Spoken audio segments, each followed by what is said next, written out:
in loving memory of Jonathan McKenzie, gone but never forgotten.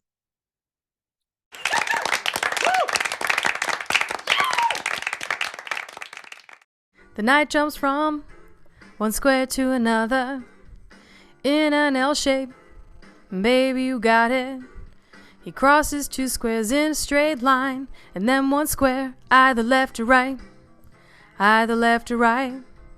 Either left or right. Either left or right. One king, one queen, two bishops, two rooks, two knights, two players, 8 pawns, one board. Hi, and thanks for tuning back into the Pawn Moves First. I know we've been away for a while, but I did need the break. Even though we only record once a month, I have a YouTube program out, about every day I walk, I talk. So I kind of was burnt out. I pushed this through before you came on, Ralph. I had pushed it through for a year. Okay. So I think I was a little burnt. So I was glad for the break, Oh, okay. Yeah. I appreciated the break. But now we're back and we're on fire. The Pawn Moves First is a podcast where Ralph, my host, Yes.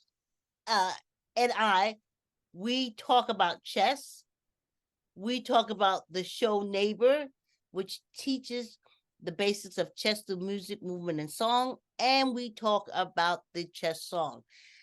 In the show Neighbors, we take chess and apply it to social issues. And when last we left off, you remember, Ralph? We were on chess and bullying. Yes. Chess, not chest. Chess. Your chest. Double S, not ST. Chess and bullying. And then so that's the podcast. So we're back. We're a monthly podcast. Because Ralph and I both have lives. Yeah. So it's a monthly podcast, and we just have fun, talk about chess, and we're on the 4th episode of the show Neighbors, where we talk about chess and bullying. I need a better background, but it is what it is. So how you doing, Ralph? I'm doing well. I was trying to bring up my YouTube on my laptop, having trouble here, but to bring up my YouTube channel. Yeah, I have it here. Okay, yeah. Yeah, I have it here. We kind of prepared. So happy New Year! Happy New Year to you. Happy birthday to your mother. Thank you. It was a great affair. Everybody was dancing. She had a great time. She looked regal in appearance. She was glowing that day. Wow. I should be 70. I'm 60. I got 4 years. I should be so lucky, Yeah, it's a blessing. It really is. It really is.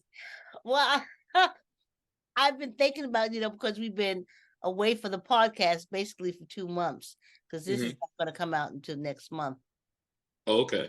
So we're recording in February. I'm not going to edit it and stuff like that until next weekend.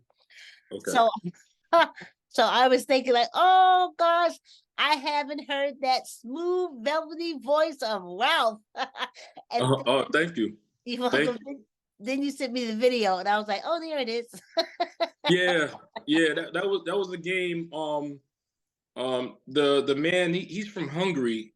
He won Player of the Week, and I wanted to feature one of his games since he won Player of the Week. So I did a video, covering that. Okay, so Ralph, you were telling me about the tournament. Yeah, we have several tournaments going on now. The Shocktober tournament, which started in October, is still going on. It's in the finals. The 2 finalists are YDTD and Chevalier Chess, and we currently have the Happy New Year tournament that's also in the final stages, and that's YDTD versus Checkmate in 427. So The common denominator is wide ETDs in both finalists, in both finals, in both of those tournaments. Oh wow! Well, you Yeah. say he's fire. I was trying to find a way. I guess when I start the screen, you want to take a look at it. How long is the video? Oh, just 4. Yeah, this is 5 4 minutes. minutes. Now this Yeah. this is not part of the tournament, even though he is a finalist in the Shocktober tournament. This is Chevalier Chess, and he won Player of the Week because he did he did a marvelous job in his games during the week. I thought I might have put the week in there. I forgot. It was 2 weeks ago. Okay, yeah. And so I picked a game where I covered one of his better games that he played. Okay. So, do we have anything from the tournament? I looked at your page. I didn't see. No, I don't think I have anything from the tournament because they're still underway. They're still going on. Okay. So there's nothing from the tournament. No, nothing from this tournament. It's still going on from the last 2 months ago. It's still going on. Yeah. Okay. Yeah, it's a slow process. Yeah. Okay. So that's good to know. So we want to spotlight. Should I start anywhere? Or do you want to go through the whole video? No, well, this is Chevalier Chess. Okay. He's the #1 rated player in our club. He's from Hungary. Okay. I've never met him. He's from online. Nice guy. I've communicated with him via texting on chess.com. And he's a strong player, very good player. And I just go over one of his better games that he played during the week. Okay. So before we get into that, we've been gone such a long time. In the intro and stuff, I forget. Ralph's Les Castle 832 tournament and participants. And this week we're giving Chevalier Chess or Chevalier Chess, whichever way you want to pronounce it. Chevalier Chess wins Les Castle Player of the Week. So, I mean, let's listen to it a little bit. If you jump in and you tell me where to go. If not, we just listen to it. We're going to give him his props, right? Well, at the very least, you get to hear my voice. Well, that's always a pleasure. What's up, Castlers? LDF07 here with more Let's Castle action. And this week, LC #1 Chevalier Chess was awarded the Player of the Week because he was able to take out the top player of the opposing chess club in the Team Match Championship League Round 3 of the 2023 playoffs. This was the first of 2 games, and this particular game began on November 1st, 2023, and was completed February 15th, of 2024. Chevalier Chess had the white pieces and his 1908. So it just finished up. Just finished up, yes. Okay. It started in 23 and ended in 24. That's a game. Yeah. Opponent Vamshi 219 from India had black. The mad Hungarian begins with pawn to e4. Pawn to c5 is the subsequent move. And yes, we have a Sicilian on the board. We then get knight to c3, g. Why is it called a Sicilian? That's it. I'm sure maybe it was it was probably named after a Sicilian chess player. I've got to do more studies on that. But usually, the first move of 1e4 and one what's that c5 is called the Sicilian defense. Okay. Yeah. Oh. If you ever do a little video for that can you make that up for us? The Sicilian defense? Sure. Yeah. Oh, that's gonna get you thousands of views. Yeah. Okay. Yeah. Just like the what was that? The other. Oh, go ahead. I don't want to take up much of your time. 6, g3, bishop to g7, bishop to g2. Both players fee and kettle their bishops. Knight to c6, pawn to d3, knight f6. The players basically developing their pieces nicely. And you can see here, Vamshi has a nice pawn chain developing, storming his pawns down. And he's threatening the knight here. Knight d. He is storming those pawns down. Yeah, he's pushing those pawns down, taking up a lot of space. Yes. Yeah, he has it almost. like I don't know, like a You see that? You see that diagonal right there, Vicky, yeah, that's with what the I'm pawns? okay, hold on, let me move my yeah. This I forgot I had a pointer. Yes, I'm seeing this. Yeah, that's very good. That's called a pawn chain. Pawn chains are great because they're hard to break. So if you have a nice pawn chain, it's very good. And the weakest link of the pawn chain is called the base pawn. The base pawn. It's the pawn that's at the bottom, or in this case, at the top of the screen. It's the weakest pawn. So you got to make sure But I that got you the thing on here. The one I got move on? it over. Move it over to the left. Okay. Yeah, right there. That's the base pawn. That's the weakest pawn of a pawn chain. Okay. So when you do Yeah. that chain, that's Yeah, make sure you're defending that base pawn because it's the weakest. It's because the it's in weakest front pawn. of the Yeah, who's because it's yeah, it's hard to break because the pawn all the way at the bottom is defended by the next pawn diagonal to it, which is defended by the next pawn that's diagonal to it, which is defended by the next pawn diagonal to it. So it's hard to break because it's defended by pawns. It's very hard to break. It's a great it's something great to have in chess, having a pawn chain. Okay, and that's the king, isn't it? With my The pointer. king. My pointer? No, that's actually the queen. The queen has the bun. Okay, that's what I'm saying. That pawn is protecting the queen, right? Well, that's actually the queen is protecting that pawn. Okay. Yeah. Bravo. Yeah. The queen has the bun, and the king has the X on top of his head, supposedly. Okay. Or the cross. I should say the cross. Yeah. I had that problem a lot when I was okay. Oh, is there some way you can set up and do a video for us of the chain? Yeah, I can do a pawn chain. Yeah, pawn chains got- would make a good video. So we got the Sicilian and Defense and the pawn chain. and the pawn chain. Okay. Remind me to do that video. Remind me, please. Hold on, let me pull out my phone. Yeah. Write that down and send it to me.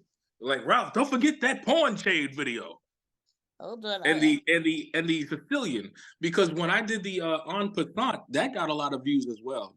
Yeah. Surprisingly, I didn't think people were going to look at it, but they apparently they liked my explanation of it. Oh, of course. Pawn chain and Sicilian, right? Sicilian defense, yeah. Okay. I'm just texting you real quick. Pawn chain and Sicilian defense. Should I put video? Yeah. So okay, video of. Cause honey, I'm 66. By the time we finish doing this, okay. Also, we're learning a lot. This is good. I mean, especially anyway. One, Chevalier Chess moves his knight out of the way. Vamshi mobilizes his A pawn, now taking up more space. Chevalier Chess wants to get a kingside attack going with pawn to F4. And you really don't get any fireworks until move 15 when Vamshi hits the queen with pawn to C3 right here. And Chevalier Chess plays the best Wait a minute, hold on. He was starting to do it. So how this, like the chain moves, can you see my pointer? Yes. So the chain moves, I thought it was going to go like this, but... Vamshi was moving his pawn chain up to just like a snake. Yes, and just moving pieces out. You see how he attacked the knight, and so Chevalier Chess had to move his knight backwards. That's what a good pawn chain will do. Will just move pieces out of the way because you don't want your piece, which is a greater value, to be taken by a pawn, which is of lesser value. If you're going to swap pieces, you want to swap equal value for equal value. Okay.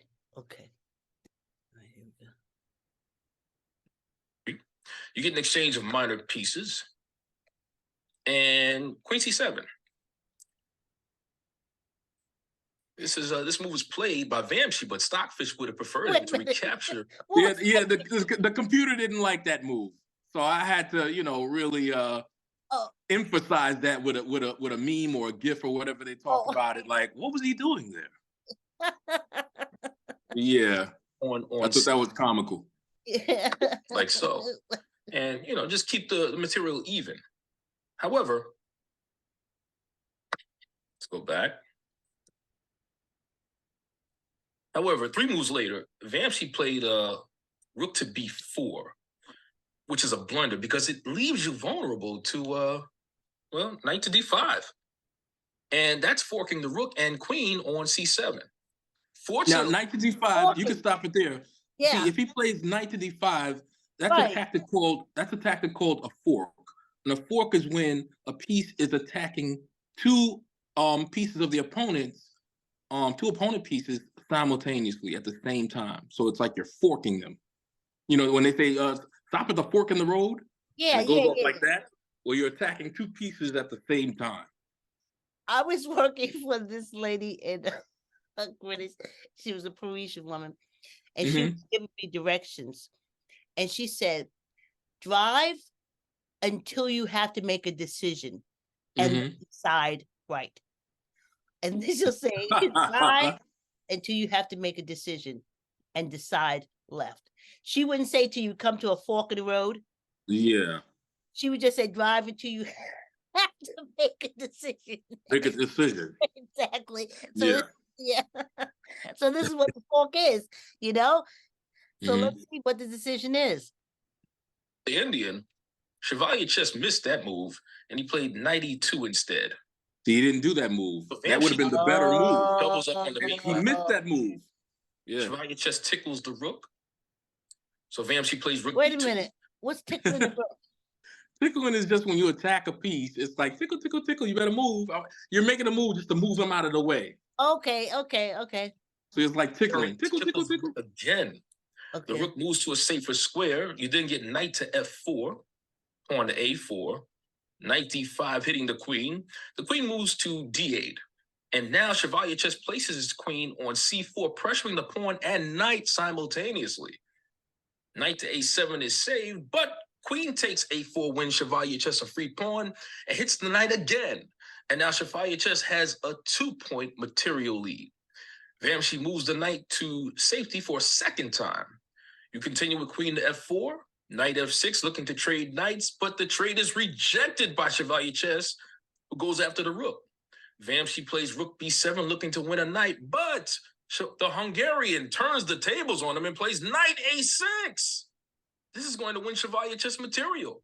If you try to save the rook on b8, like so, you simply push the pawn, and now you're attacking the knight on f6, and your rook is threatened by the sniper on g2. The sniper is the bishop, by the way. Queen on d5. The sniper is what? The sniper is the bishop. That's a nickname for a bishop. They call it the sniper because it's a long-range attacker. See, it's all the way hidden, all the way on that G2 square, all the way down in the right-hand corner. Yes. And it's aiming right at the rook. Those two rooks, actually, and the upper left-hand corner. Okay. Yeah. Yeah, it's a long-range attacker. So they call it a sniper. Okay. Oh, yeah, from there to over here, right? Okay. Exactly. Very good, Vicky. Thank you. Let's go back. If you threaten the queen with pawn to d5, you can move your queen to e2, and your rook is still gone, though. Not to mention, you can recapture the pawn that you lost with the sniper.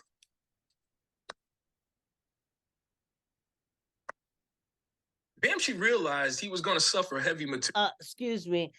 I lock the dogs away every weekend that I'm supposed to do a record, though we haven't recorded in like 2 months. My daughter has something to do. So do you hear the dogs barking in the background? No, I don't hear the dogs at all. Okay, then we're going on. And he basically resigned 3 moves later, as you can see on the board right now. He waved the proverbial white flag. So just a well-played game by LC. Did you see the Muppets? And at this point, do you really I did. I said surrender. expect anything less? Unfortunately, that will not help Let's Castle win the playoff round, as LC trails 16.5 to 6.5 points with 3 games remaining. So you can do the math. They've already mathematically lost this round. Nevertheless, a very nice win from the Mad Hungarian, and a well-deserved Player of the Week honor for him. So that's going to do it for this video. I'm Ella Defo 7 saying stay tuned. That's my Don King look. Don King. What's up, Castle? It's LFO 7 here with more Let's Castle Action. Is he still alive? I think he is. I think he's in his 90s. Yeah. Wow. Yeah. Only in America. Yeah. Only in America. That's what I'm So yeah, that was nice. So the competition is still going on. Competition still going on. Okay. So Ralph, this is we're still in Danbury, neighbors. Neighbors. And we've talked to the counselors about bullying in chess. And that video that you did was excellent about the positions. And you know what? It would be a good idea. You see how they lined how Chevalier chess? No, it wasn't Chevalier chess. It was Indian guy, right? Yeah. How it was the Indian guy, Velvety. Yeah, Vesey. How he lined up. You said the pawn chain? Yes. Yeah. That's almost how it is, I guess, if you're being bullied, right? Yeah, I mean, you put together. See, pawns are like the weakest, or are seen as the less valued piece in chess, the least valued piece in chess. But pawns could be a formidable opponent, especially when you link them together. A pawn chain is very strong. Yeah, that's what I was thinking of. That would be great. I mean, if you get just add a little bit of that in when you do the pawn chain. Okay. Yeah. Oh, this is my.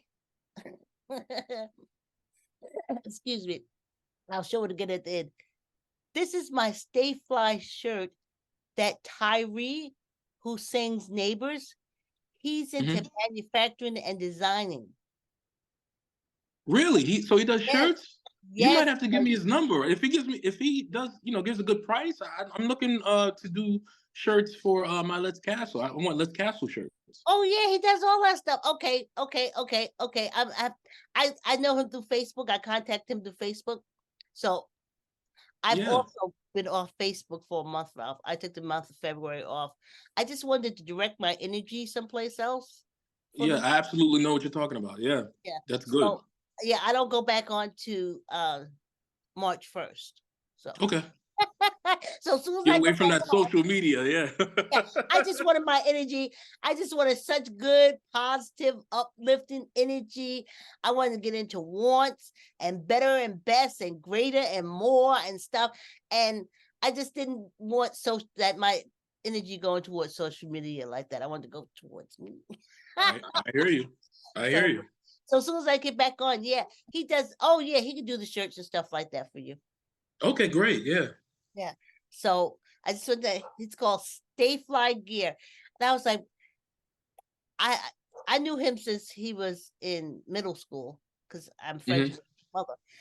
And I said, I finally have a friend who's in manufacturing, or know someone who's in manufacturing whose hustle is different into the, doing clothes, designing clothes, different things like that, promoting designers, and he gets his models and stuff like that. So yeah, that's Tyree. This is the singer of the song we're about to hear. Okay. Neighbors, got your neighbors, got your neighbors. Teach one, mother and father and daughter and son. We gonna learn and plus have fun. That was me. Miriam, Jonathan, Darlene, and my daughter, and we're dancing to Neighbors. The time has come. Reach out to your neighbor. We're all standing in front of the camera. Joan is at it. It's all good. We all get along. Miriam, clap your hands, sing along to the song. Young people, you ain't gotta do wrong. We can all do right. Come on. Just to make it take the head, channel on the box, shake me up in the sun.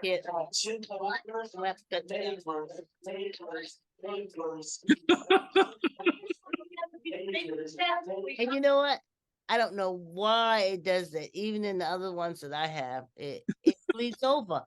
But if you see the earlier ones, didn't bleed over. But it just started bleeding over, and I was like, Well, I like the spin that you did when you was doing the rapping. Oh, very ready. Yeah. Thank you, Will. Here we are, episode 4. The knights. They are the soldiers who protect the king. They move 2 squares straight forward and 1 square either left or right. In real life, the knights are represented by the people who make and enforce the laws which protect you, either in government or law enforcement. This is their story. And first, we start with a teacher of young kids. Again, as a New York City public school teacher, I think it's so important to Joe W. talk Fukin. to the children, that, you know, I feel they have to be accepted, everybody's different, and we all have to accept everybody's differences, and I think teachers have a large part to do with that. If I accept all the differences, they will also. I would not tolerate anybody being cruel to any other members of the classroom, and so, you know, it was fun. We discussed bullying, we discussed people being different, we discussed being mean to each other, and then we talked about how we can help other students. When you were a teacher, did you feel like there was enough things in place with the administration to handle bullying? Or was it at a time when it was kind of overlooked and ignored because they thought the kids may be able to take care of themselves, you know, something like that? It's a good question. I found that the administration really didn't want to deal with it until the parents complained. It was up to me to really deal with what was going on in the classroom, to set the tone of the classroom, that everybody was accepted, that all the differences were accepted. And again, I think it started with me. I always said to the students, you don't have to like each other, but you have to accept each other. They're your classmates, you have to stick up for each other. And it started with me in the classroom. They always were there for each other. And reading what you read today about the changes that the different approaches now that they're taking to handle bullying, do you feel like it's a step in the right direction, or do you still feel like you know, it starts with the individual teacher? I think it's basically, it starts at home with the parents, and I as a teacher work very closely with the parents to show that we had to accept everybody and their differences. I had, again, working in the Upper West Side, we had different kinds of families. We had students with 2 mothers, students with 2 fathers, students with only 1 parent, and again, they were all accepted. Everybody's differences were accepted. In the state of Connecticut, legislation was amended to include. In July 2011, Okay, here we go. the state of Connecticut enacted new anti-bullying legislation, which requires that schools become much more proactive in regards to how they respond to bullying incidents. That's Not Sandra only has the Ashcroft. definition of bullying been expanded Okay. to bullying, both during school hours and off school hours, it requires schools to incorporate school climate specialists and coordinators and respond to bullying investigations in a prompt, effective manner. We were supposed to meet with Senator Michael McLaughlin this afternoon, but unfortunately, we'll consider the scheduling conflict. He wasn't able to be here. But him and his staff was kind enough to send us some information about what, as a legislative body, the Congress of Connecticut, or whatever they are, state legislatures of Connecticut, what they are doing about bullying. And he sent us some information on Public Act 11232, which basically is the This act is me and that, Matthew, you know. handles school bullying Okay. and cyberbullying to it, when they passed that, or amended that act back in 2011. And essentially interesting, you mentioned the schools, and this Public Act 11232, it basically makes the school principal responsible for investigating or designating someone to investigate and address bullying, whether it occurs in or out of school. So they're basically saying that it's the principal's responsibility to address and resolve any bullying that happens within his school or her school. And they're also required to establish deadlines for investigating, reporting, notifying parents about bullying incidents. They're prohibited from retaliation against those who report bullying, so they're not, you know, it makes it a safe environment for the kids to report bullying. And it also requires school officials to notify police when they believe bullying kind of constitutes a crime. So there's more obligation for the administration to actually involve police department and things like that. So it's not all covered up and hushed up within the school, because they're also supposed to assess what's happening, make reports to the state, and kind of make it more transparent, whereas before, when we were talking about zoning, kind of, they kind of closed their eyes to it. So now they're kind of making it more visible and actually putting responsibility right at the top of the school principal. So I thought that was interesting. Now, if the state, Senator Hancock, what, you had questions for him in reference to that reporting? Yeah, I was just gonna ask him, basically what, those reports showed. You know, is bullying rampant throughout the schools? Is it being addressed better? And is there a new act or the updated act that they passed last year? So you see what we're doing. Mhm. You know, we were in Danbury and we tried to get a representative to come and speak to us about the state laws, and he, you know, scheduling conflict. So I Mhm. thank you so much for that, Ralph. Thank you for having me. And you still having your Saturday chess? Your chess meetup. We meet up for chess. Usually I go out to Ossining, but we change it around. I meet up with my chess group in the Bronx or Yonkers or Ossining, because that's where a lot of them live.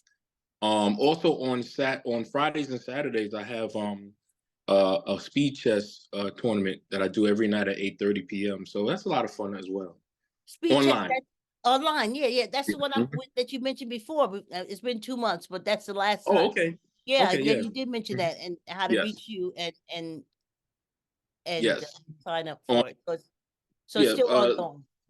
yeah, it's still going. We do it every week. On Fridays is 15-minute games, and on Saturday nights is 5-minute speed, real fast speed chess tournament.